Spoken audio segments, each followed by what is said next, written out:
यंदा कडक उन्हाळ्यामध्ये सांगली, सातारा, सोलापूर जिल्ह्यातील नागरिक कोयना धरणाच्या पाण्यावर अवलंबून असणाऱ्या शेतकऱ्यांसाठी आनंदाची बातमी आहे।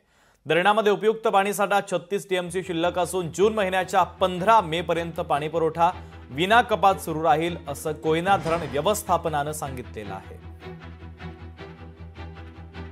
आणि याचा आढावा घेतला आमचे प्रतिनिधी शशिकांत सूर्यवंशी यांनी। पाहूया।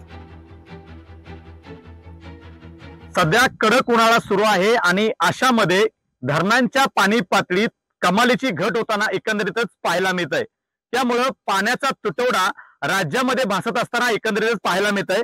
मात्र आनंदाची गोष्ट म्हणजे सातारा जिल्ह्यातल्या कोयना धरणामध्ये आता मुबलक पाणीसाठा शिल्लक असल्याचं मत जे आहे हे धरण व्यवस्थापनानं सांगितलेलं आहे।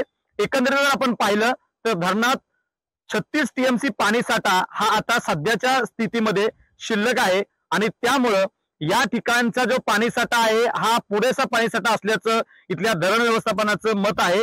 आणि आपण जर पाहिलं तर 1.07 टीएमसी हे पाणीसाठा आहे तो बाष्पीभवनामुळे कमी होण्याची जी भीती आहे ती देखील त्यांनी वर्तवलेली आहे। पश्चिमेकडे जो पाणीसाठा वीज निर्मितीसाठी वापरला जातो तो देखील पाणीसाठा हा जूनच्या 15 तारखेपर्यंत जो तिथला पुरणार आहे। त्यामुळे आता पाणी कपातीचं संकट आहे हे सध्या तरी कोयना धरणावरती आलेलं दिसत नाहीये। त्यामुळे पूर्वेकडील शेतकऱ्यांसाठी आता आनंदाची बातमी ही म्हणावी लागेल। शशिकांत सूर्यवंशी, लोकशाही मराठी, सातारा।